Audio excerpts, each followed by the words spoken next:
All views and opinions expressed in this podcast may lead to learning.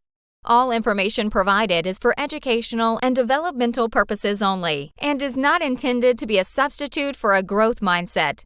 Before taking action, please consult your motivation.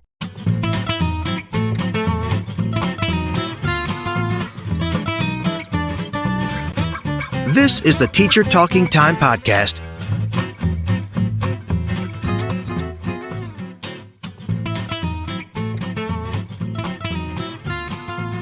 Welcome to the Teacher Talking Time podcast for learners, the cult of learning. To those of you who are new to this podcast, the aim of our series is to encourage humans to find and pursue knowledge, while at the same time encouraging a passion in learning a foreign language.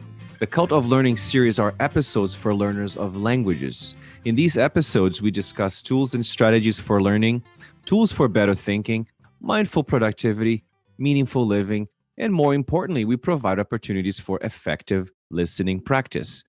In today's episode, we will continue our saga on the science of habits. We will talk about how long it takes to form a new habit, the story behind the magic number 21, which is actually not true, but we will discuss this later. Good number, though. It is. Where it actually came from, and is it actually real? And why people actually got the wrong idea. The answer to all of these questions and much more you will find in this episode of the Cult of Learning. But before we get the ball rolling, we have a very few important reminders.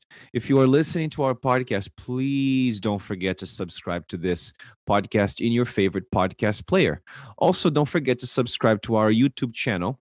And if you want to learn more about the work that we do and the courses that we offer, don't forget to visit our website and subscribe to our newsletter for exclusive bonuses and promotions. Mike, we also have something else called the School of Learning. Yes, we do, Leo. Yeah. So if you are a language learner and you're tired of learning in a classroom, or maybe you just want to expand beyond the classroom, then you should really check out our School of Learning. For $5, you get unlimited access to our School of Learning. And it's a great little monthly subscription. In particular, you get to also get access to our quick fixes in our School of Learning, which are really nice little isolated mini lessons on things such as extending conversations or mastering the IELTS speaking exam, or even improving your IELTS writing score by using patterns. So quick fixes are great. They're only $10. And again, there's lots of other self-study tasks there for you as part of the monthly membership of the School of Learning. Right on, right on. So, Mike, before we jump into this episode, let's kind of look backwards first. In the first part of our series on habits, we talked about a definition for habits, and we've also looked at some interesting facts and statistics regarding habits. Do you remember what the first one was? Oh, something about automaticity, right? And I think something like that most of the things we do are automatic. That's right. That's 45%. That was the study by Wendy Wood, where 45% of our daily behaviors are automatic. In other words, 1 out of every 2 minutes is spent doing something that we're not even aware of. The second thing, I think it was that habits are a way for your brain to actually save some energy, right? Yeah, that makes sense, right? Because you're, as it said earlier, if you're doing it without thinking, then it frees up space for other things, right? That's right. That's right. We also talked about the fact that habits are never forgotten. Like, regardless of how long it might take you to create or even break a habit, which we will get into shortly, we need to talk about the fact that habits are rarely forgotten. And we gave the example of that woman that every time she went horseback riding, it triggered this desire, this yearn for a cigarette. Oh, absolutely. Yeah. And I can certainly empathize with that. Yeah. And the last one was how long it actually takes to form a new habit. And that's where we're going to get into today. So, Mike, how long do you actually think it takes to adopt a new habit? Oh, that's a tough one. Like just on my own experience, so first of all, habits are tough to start. And then I guess where we're going with this is that they're also difficult. New habits are difficult to maintain. But I think naturally, I'd say 2 months at least, because we're going to play with this other number that you're going to present later on. But from my own experience, I think the first month is easy, right? It's after that. Like you hear people talking about dry Januaries, which is meaning that you don't drink in January, but that's a month, right? So after that month, what happens to that habit? So I know we're going to talk about time periods, but for me, I think developing a habit needs at least 2 months to get the ball rolling. So that would be 60 days approximately. Yeah. Okay. Well, but there is a popular misconception which has been around for a very long time. I would pinpoint it to around the 60s, that it takes approximately 21 days to either change or adopt a new habit. And this magic number is everywhere. Yeah, I wonder where that comes Magazines, from. advice columns, Instagram, self-help books, you All name kinds it. of stuff on Instagram. That's it. But it's a myth. It's a myth. Just like we had our series on language learning myths, we're going to be talking about habits, but the myth of the 21-day habit formation. So let's talk about the origins of this magic number. I don't know if you know this, but it all started with this man named Maxwell Maltz, who actually became very interested in systems and ideas which were related to the improvement of your self-image. Okay? Why is he so worried about self-image? He was a plastic surgeon. Okay. Right. I see where you're going with so this. you can kind of like predict that the 21 days is mostly related to self-image. So he was a plastic surgeon. And how do you think he made the connection between the 21 days and habits? Something I'm thinking, is it related to recovery time? Right? Like I know what's going on now as we record this. There's the COVID-19 outbreak happening and people are wearing masks. And I saw a news story yesterday and it was actually talking about uptake in plastic surgery because you have more time to recover because you're staying home and wearing a mask and so on. Is it something like that? Interesting. Yeah. Well, it's along those lines. Yeah. I didn't know about that, huh? People are... Yeah. I just saw the news story yesterday. Yeah. They're getting more plastic surgery. Yeah, a couple of reasons. Weird. One, the recovery time. Two, Zoom. They want to look good on Zoom. So there's a lot of kind of plastic surgery getting done that's connected to the face in particular. You know, it's funny you mentioned this is actually not related to the episode, but sorry, we're going off on a tangent here. But you know that Instagram, you have those filters, right? That you can change your appearance. Apparently, a lot of the plastic surgery that people are undergoing are because they want to look more like the person that they look like in those when they have those filters on Instagram. So it's messed up. Yeah. It's messed up. I've heard of those cases. It's out there. Yeah. It's out there. Yeah. It's definitely changing the way people see themselves, I guess. I don't use those filters because I'm naturally... You're naturally beautiful, baby. But anyway, just to go back to inside the doctor, and out, folks. That's just right. So you know, Just to go back to the doctor, he actually noticed that it would take approximately 21 days for all his patients to get used to the result of their surgery. So going back to this self-image.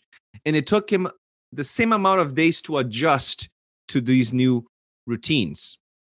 And I actually have a quote here from his book, Psycho-Cybernetic in 1960. He said, "These and many other commonly observed phenomena tend to show that it requires a minimum of about 21 days for an old mental image to dissolve and a new one to gel."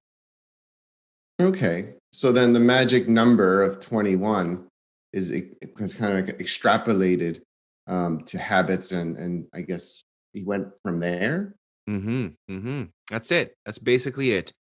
But people forget, or at the time they forgot to take into account two very important things.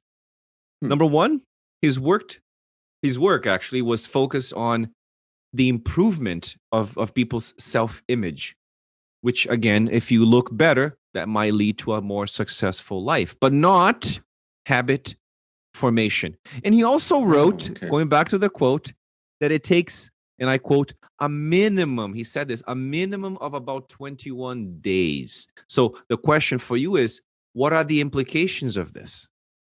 Yeah. So first of all, he must have sold a lot of books, because that's like a nice little quick fix. Now, we have quick fixes in our school of learning, but they're different, right? You could, those are actually lessons where you're working with stuff. However, yeah, I can kind of see people in the 60s saying, oh, 21 days to do X, Y, and Z. Right. That sounds like a great routine. So first of all, I think it's a great little marketing tool. But I don't know, maybe people quit after the 21 days, or they kind of say, I get to that 21 days and it's a finished thing. Like, it's not ongoing, which is something we've talked about. Well, I think they forget to consider the word minimum. Right. It's a minimum of 21 days. So it could be, the key word is minimum here. So I think it could be, and I think more often than not is more. But why did we adopt the 21 idea then? This 21-day idea then? Well, I think, and this is our hypothesis, is it's short. And I think you said this, Mike, people really we are obsessed with instant gratification, with fast results. You want to learn a language in 21 days. You want to lose weight in 21 days. You want to, what else can we do in 21 days? What else can we do? Learn code. So you That's can right. program Learn how to apps code. in 21 days. That's it. Yeah. Or boost your Instagram account in 21 days. So 21 days is literally 3 weeks, which is shorter than a month. So if you think about this, our brain works on immediate rewards. So if something takes longer, if I say to you, oh, learning a language is going to take you 10 years, you're not going to do it. If losing weight is going to take you 10 years, you're not going to do it. But if I say don't even want to get started, it's too far out there. But the 21 days is long enough to sound realistic and even reasonable. And I think that's why people, coaches, trainers, self-help authors, they all piggybacked on this to sell basically anything: how to eat healthy, how to learn English, blah, blah, blah. But the question that remains mostly unanswered is, how long does it actually take to adopt a new habit? Yeah.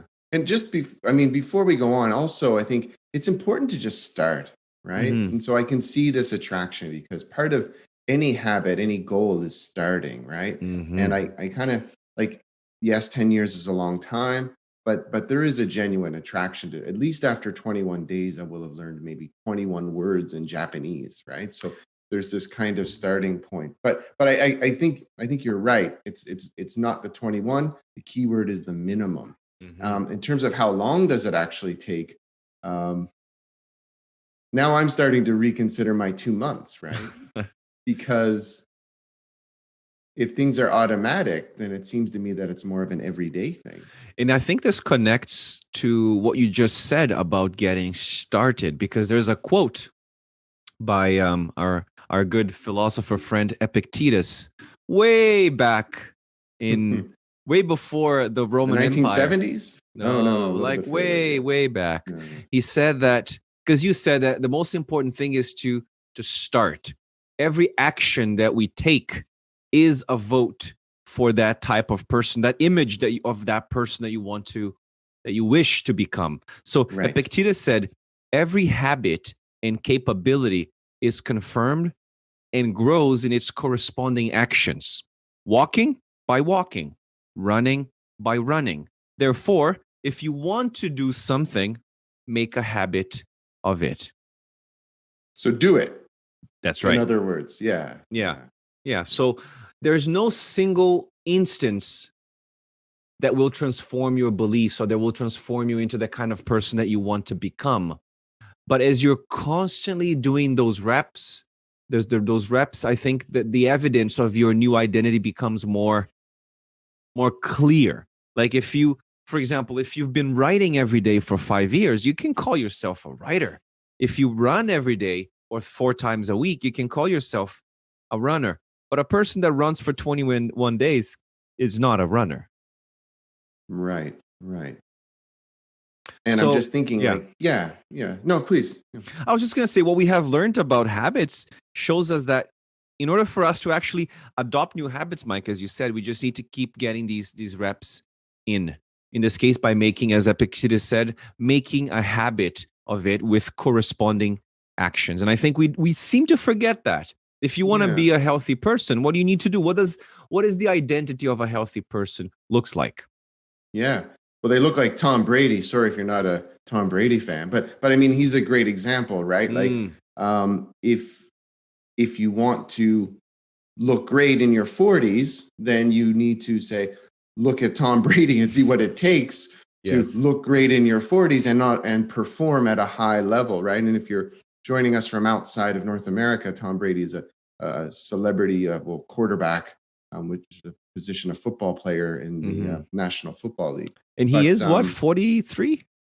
40, I think he's a little bit older than me. I don't want to give away my age, but yeah. Right. Yeah. 40. But he's in his 40s, right? And he certainly doesn't look it. And I think if you're playing a physical sport like American football, it's not something a lot of 40-year-olds do, He's right? So 43, Mike. there we go. Yeah. 43. And he's still playing.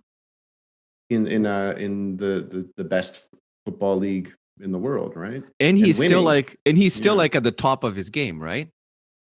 Yeah, Would I you think say? I would say he's still obviously he won a Super Bowl, so put the right players around him, like Yeah. certain other athletes, and It's like he'll Cristiano do well. Ronaldo. Cristiano There you Ronaldo is go. still playing at, he's what, 37, almost 37 Is he now. that old? Wow. Yes, but he's still playing at that level. Mhm, It mhm. goes to show, Mike, that our brain is not fixed.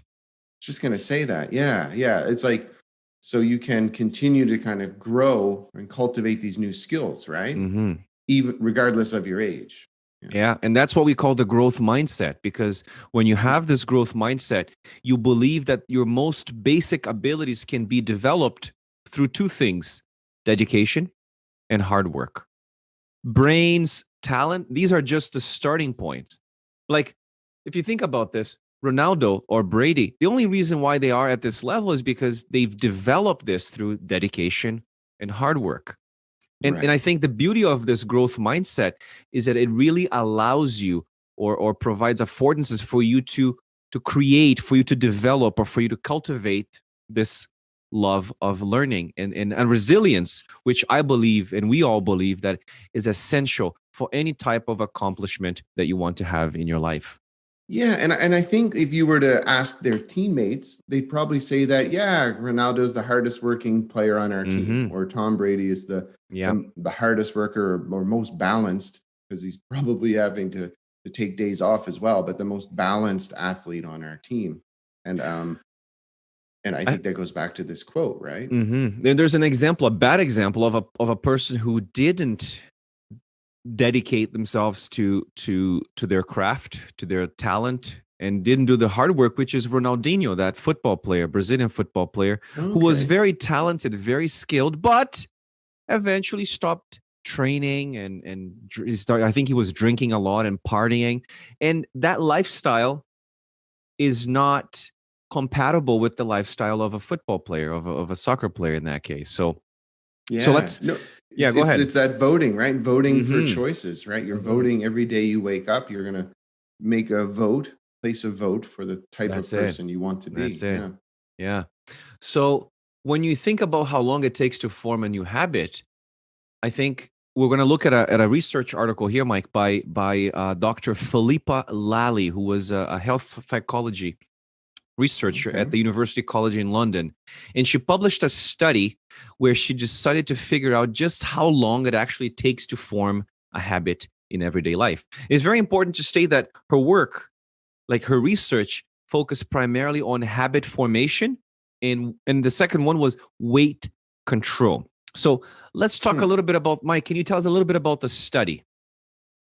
Yeah. So the study itself, I'm not terribly familiar with it, but again, like you said, it was basically looking at different everyday habits or the habit formation of some like everyday individuals, and they were looking at eating or drinking, and they were what kind of looking at their lifestyle for 12 weeks or something like that. Hmm. Yeah. And at the end of each day, Mike, they were asked to complete a form saying whether or not they actually did the behavior activity and how automatic the behavior felt. And that was kind of like related to the goal. The goal was to really try to understand how long it would take for the participants in the study to build a consistent habit, to go from starting a new behavior to automatically doing it. And I don't think that in 21 days, you can go from starting something and then automatically doing it. So Right. the results then, then going back and forth, right? Because I'm sure some people regressed and whatnot. Oh, well. absolutely. Yeah. Absolutely. Yeah. Like I have an app. We're going to be talking about this in the last episode of the series. I have an app here called Streaks. And it's basically, I'm checking every day. I'm checking how many of the habits that I want to adopt I'm completing. And at the end of the month, it gives me both quantitative and qualitative data for me to analyze. But we will talk about this in the next episode. So the results were very interesting because there is no fixed answer or a universal number across all the participants. So it didn't take 21 days. In fact, the number of days that took a person to form a new habit varied tremendously between, and even lower than 21 days, between 18 days to 254 days. Yeah, so that's really interesting because what that tells me is we always talk about piggybacking habits, right? Mm-hmm. So I see Leo's doing something great and I want to emulate him so that I develop that same habit.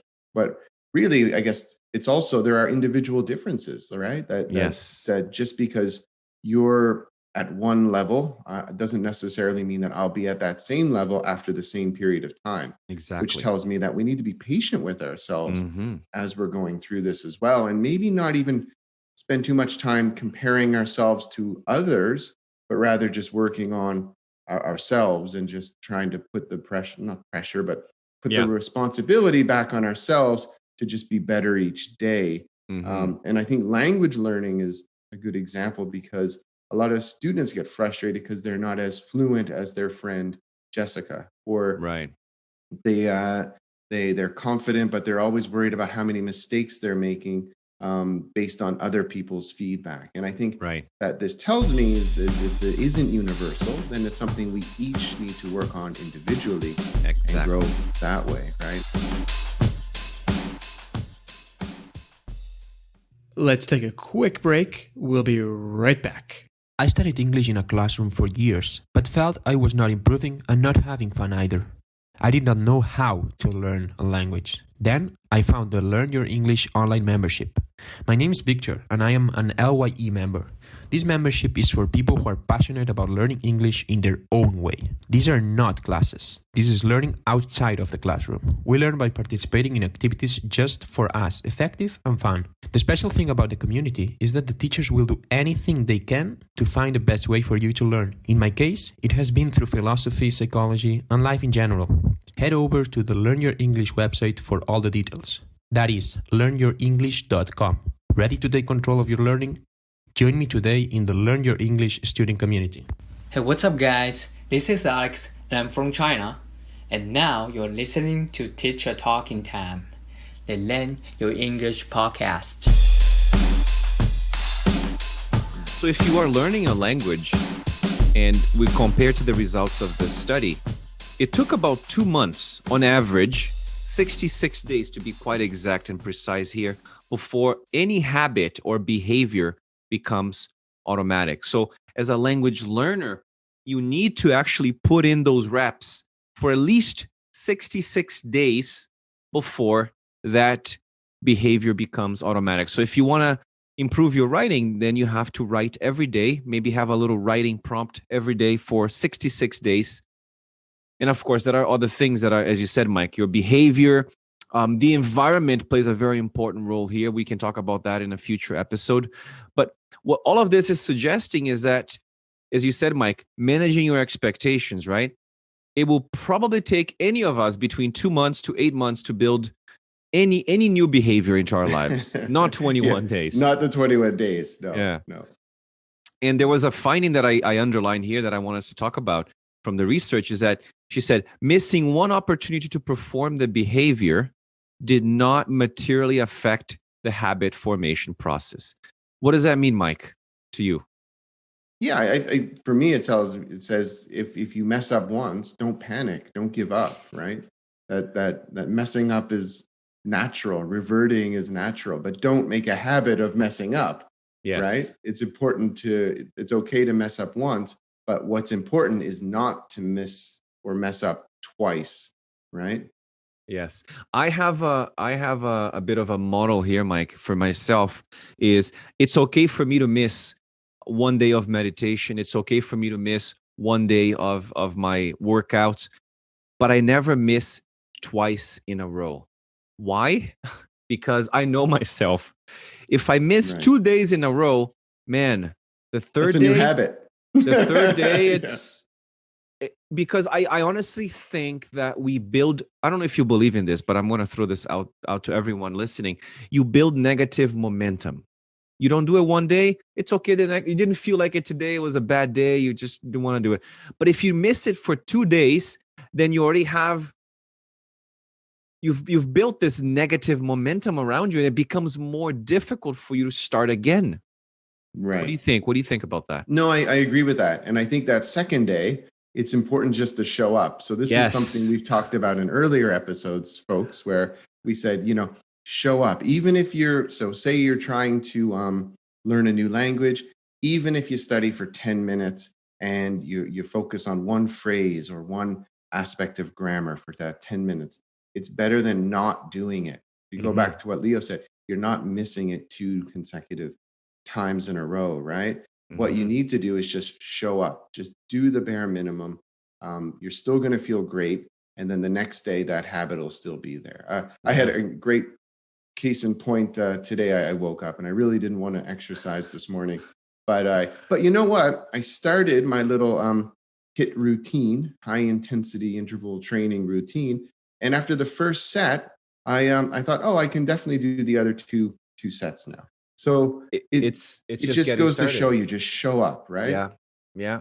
It was funny because I remember reading a study a long time ago about, they were talking about this.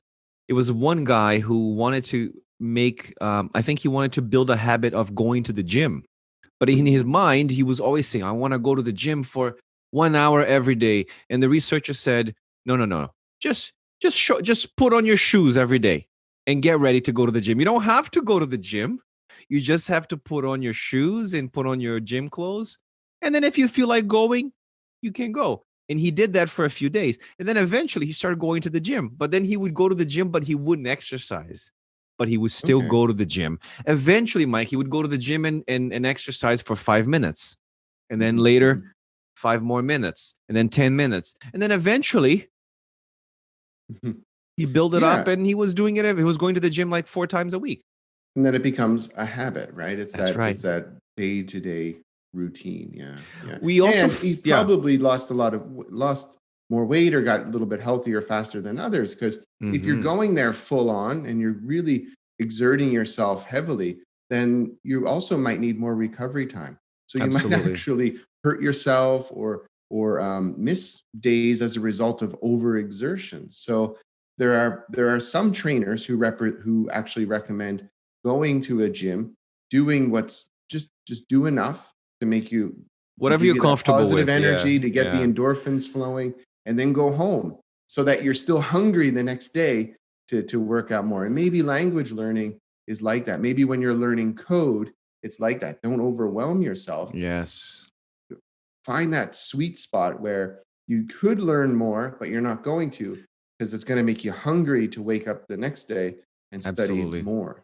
And I think that's the problem with language learning is that I think most students, they spend too much time thinking about what to study, how to do it. Like, simplify it. You gotta keep it simple. Just, I'm going to listen to a podcast. I'm going to watch a movie in English without subtitles. Do something that you enjoy in the language, because complexity should only come later on. If you say to me, Leo, you're going to start exercising and you're going to start doing like compound movements at the gym, I'm not going to go I'm not going to do it because, oh, you're going to do some Olympic uh, weightlifting. I'm not going to do it because that sounds scary, Mhm, mhm. right? And we And forget. yeah, No, I was just going to add that we forget that some habits are more complex. The element of complexity. Some habits are more complex than others. For example, if I'm looking at some of my habits right now, Mike, one of them is to meditate twice a day. I've been hitting one a day. I haven't been hitting the second. But like there are other habits. For example, drinking water. 2 liters of water is simpler than building a meditation habit. right. So we need to take that into consideration. Yeah, yeah, yeah. And I was just going to say, like, even the School of Learning, a lot of the members in the School of Learning who are accessing the activities, they're like, these activities are really straight and to the point, and that's the whole purpose behind them. It's so that you have concentrated focus on one element, and Mm-hmm. then there's still a little hunger there to maybe wake up the next day and do another activity, right? We're not trying to bombard people with information because, as Right. Leo just pointed out, it doesn't work that way. It's all about just choosing a time and doing it and then moving on. Yeah. Yeah.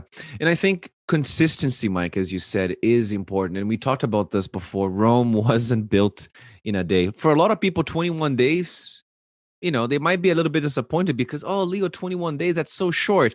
Well, remember that Rome wasn't built in a day. So focusing on the process, you don't have to do it all today.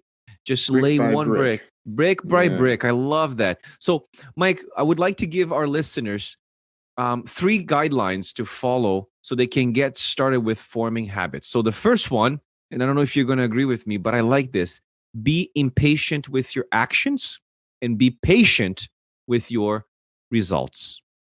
Yeah. I mentioned the word patience, and I think like I was focusing on the results side of it, but I think you're right. There has to be a sense of urgency, Mm-hmm. right? Um, and I think I go back to what I said earlier. Just focus on doing or performing the behavior, regardless of how perfect it is, right? So Mm-hmm. show up, I think, is really, really key. And yeah, maybe your workout doesn't go to plan. Maybe that paragraph that you wrote, if you're writing, or maybe the resume that you're trying to design to get that dream job doesn't look, I don't want to, doesn't look shit hot right now. Mm-hmm. But again, by showing up and working on that resume, working on that writing, that's showing the stubborn consistency, I you're like going to that. actually get to that goal, right? And I was even thinking about this. What I like about science is that scientists know how to fail. So embracing, like failing like a scientist, embracing the experimental nature of life, because life is all about experimenting and learning Mhm. is very experiential. So everything is an experiment. Every failure is a learning opportunity for you. That's the first one. The second one, and I think we've talked about this in our 7 C's, there is a bit of an overlap here, but it's the journey. You got to focus on the journey. And what does that mean?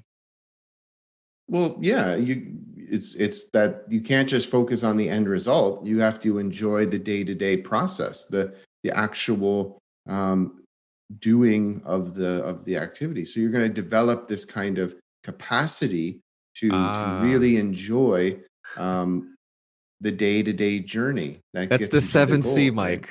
Yeah, Capacity. That's the seventh C. yeah, Have you and ever not be heard? judgmental, right? Like Ah, not judge yourself too hard, because I think, and this goes back to what we've said already. Focusing on negativity is not really great. It's focusing on those successes. My supervisor always says, even if you write a sentence, that's fine, mm. because at least then you've made some progress, That right? sentence is So usually very hard, right? When you sit and you stare at yeah, that blank Microsoft Word screen or Google Docs screen and you're like, oh man, what do I write? yeah. But you know what? Usually after that sentence, it triggers another idea, Ah, and then it goes. So it's there's this kind of rhyme to the reason. The other thing I think is going back to enjoying the process.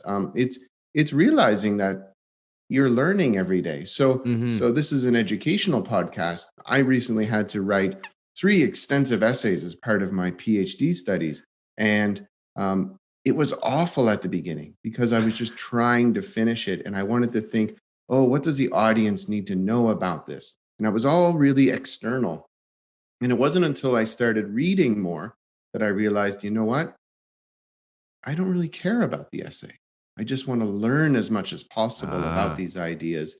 And then eventually I'll share those new thoughts and new knowledge with the audience. That's a And very then I good ended mind up shift writing the there. paper on my terms. Before, I was writing it for what I thought other people wanted to read. But then it became more of a celebration of what I learned, and it was much easier to write. So, but Turning again, the key, yeah. it's just enjoying going in and doing the work, right? Much like gym people, they like going to the gym. They probably Yes. like the vibe of being Yeah. there, right? It's funny because I was actually reading something about the 10 years of silence. I don't know if you've heard of this, but I thought I would fit in with this episode today because it talks about how not a single person produced any sort of incredible work without putting in a decade of practice first. Even geniuses like Mozart had to work for at least 10 years before they produced something that became popular. And there's a guy, his name is Professor Hayes, began to refer to this period, which was, again, all that hard work and very little recognition, as the 10 years of silence. So a question for all of you, for something for everyone to reflect on, Mike, is this: have you experienced your 10 years of silence? It doesn't mean that when you're learning a language you shouldn't talk for 10 years. It just No, means yeah. you have to put in this 10 years of hard work, little recognition. And us as a company, we haven't even put in our 10 years yet. Not yet. But No, we're no, getting there. no. We're showing up. Yeah, We show yeah. up every day. But it's interesting. I'd love to see how this is applied to other fields. So I know one of my good friends, not our Andrew at Learn Your English, but my really good friend Andrew, he designs apps and he manages a team and he listens to the podcast. I'd really like to kind of find out like how it works in that field, right? Where things change so quickly and then you're forced to kind of go along with it. But how do you also maintain that that surety, right? That sense of confidence and kind of build that knowledge as you go along. It's hard. in spite of all these changes, right? that It's are hard. happening. 10 years, man, 10 years without any recognition and just working hard until you can actually get something. Not easy, not easy. But that said, you got to focus on the journey, as you wisely said, Mike. And the last one, actually not the last one, the third one, because we have one more. It's this idea that less is more, right? Scaling Yeah. down our goals, scaling up our ambition. And I have a very personal example about this, Mike, but there is also research by Soman and Zhao who basically said the fewer goals, the better, Okay. right? Yeah. So my example is very simple. In January, I wanted to implement these 10 new habits into my life. 10 habits. Now imagine 10 habits. I failed miserably. Why? Because 10 habits in a month for me to implement, way too much. I prioritize a few and I forgot about others. And I was like, I'm not going to do that. For example, one of them was to create, what was it? It was to create Instagram Reels. I haven't created a single one. Why? Because I don't want to do it. I don't want to do it. But I think the lesson here is very simple. What the research is suggesting is that fewer goals always better than too many goals. How does that apply to language learning? That's a good question. Yeah. I think it's definitely choosing something that you really want to improve, right? And I think for a lot of language learners, especially if you're not living in a country where English is spoken, I think the key thing is to get out and find a way to use what you know, because language learning is a little different from, say, learning about history, where you can kind of passively read it. Now, of course, you can do more active things. Leo, you're big on creating presentations or some sort of product with what you've learned. But it's a project. Language Maybe have a learning is project. different, right? Language learning, you actually have to do it to actually move forward, right? So for me, I think a good starting point is, you have to identify what that one thing is going to be. But for language learning, it's very much finding opportunities to use it. Yeah. And the last guideline that we have to provide is learning how to learn. It's this habit formation. When I think about habit formation, I always associate that to a journey of self-discovery. And when you're learning about yourself, you're thinking about how you think, you are learning about how you learn, and you are understanding why you fail. And that actually becomes, or that actually makes you understand these, what we call in second language learning, or in cognition or cognitive sciences, what we call metacognitive skills, which is this idea of thinking about thinking, knowing about knowing, which can help, but they take time. They take time to develop, right? So when you're working on your habits, I think being aware of your own awareness can help you understand what the best strategies are for you for learning and for problem solving. For example, for me, it's knowing that when I'm meditating, I'm aware of where my mind is going. This morning I was doing a meditation and my mind went into like 10 different places in less than a minute, which is ridiculous. Mhm. But I was aware. That happens to me all the time. Yeah. I was aware of that. I was like, well, we'll come back here. Let's focus on our breathing. It's insane how the brain is just constantly finding ways to escape. So if you understand what helps you with habit formation and what's preventing you from habit creation, then I think you are more likely to implement those habits or to adopt these habits. With language learning, when I think about language learning, Mike, it's like, if I don't like doing gap fills online, why am I going to do that? Yeah.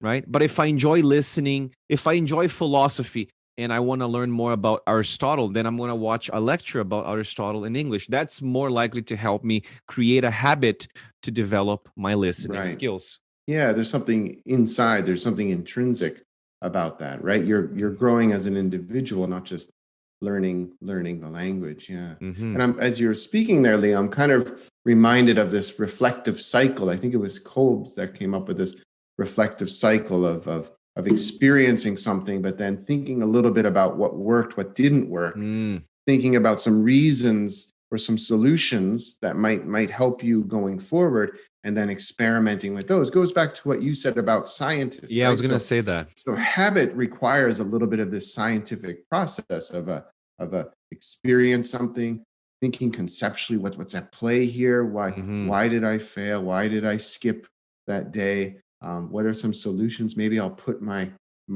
sneakers next to the door, and then thinking back to that gentleman you were talking about earlier, and put those shoes on, and then experiment with that and see how it works, right? Yeah. And then reflect, was that successful? Yes, it was. No, it wasn't. Why? And so on. So it's then getting away from linear, right? There's no end point. It's this ongoing process. I love that. And it's a lifelong journey, as we said earlier.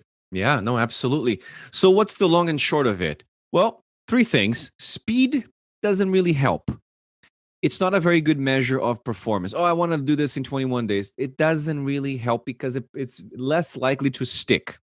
As you said, Mike, it's really important for us to take our time, to enjoy the process, to develop this capacity to enjoy the process. And again, our brick by brick idea of Rome wasn't built in a day. Small incremental improvements. 1% a day counts for a lot in the long run. If you work out every day for 5 minutes, it's better than doing 4 workouts of an hour. Right. So, yeah. And that's the way like finance works that way, right? You put some money in and then it grows over time, and then you get good analogy. you Yes. get that payout, that larger payout down the road. Yeah. And what you said too, Mike, learning the path from the habits that you have already created so you can transfer that to the next habit you are trying to form. With me, writing is not a problem anymore because I do that every day. And I know you mentioned is that sometimes you struggle with writing your reflections and you want to skip it. But I feel like you eventually understand how it works now for you, right? Yeah. And again, you see how this new habit also helps you with other things. So by writing my reflection every day, it's actually helping me when I write my essays. I'm thinking about synthesizing what certain people are saying. So if I'm writing my reflection, I'm looking at what Epictetus said, and I'm connecting it to maybe what my Fred Rogers calendar has said, and seeing if those themes connect. So when I do my essay writing, I'm doing the same. I'm looking at a concept and I'm seeing what different people have said about that concept, and I'm combining those different points of view. And I just, yeah, and I think to go back to what you said earlier about building on previous habits, I think one of our earlier episodes was confidence, right, Leo? We talked a little bit about one of the 7 C's, and it was Number 2. confidence and I still knowing remember.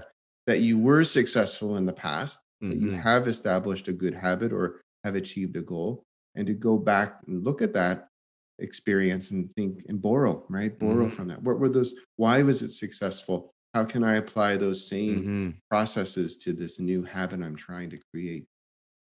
Absolutely. Absolutely. Folks, we have come to the end of this episode, which is not the last episode of our series, but on the last episode, which is going to be episode number 3, we will talk a little bit more about how to make the process of creating habits easier, and more importantly, tools that you can use to track your habits. So thank you for listening. Mike, thanks for joining me again. Thank you, Leo. Yeah, thanks everyone for listening. And again, thanks for folks who have contacted us to reach out to comment on the podcast. Thanks for doing so. Leo has done a fantastic job with our Instagram page. Really, if you're not following us at Learn Your English, you're missing out. He does a great job. Don't worry about the reels, brother. You can get to that later. Yeah. All right, ladies and gentlemen, catch you on the flip side.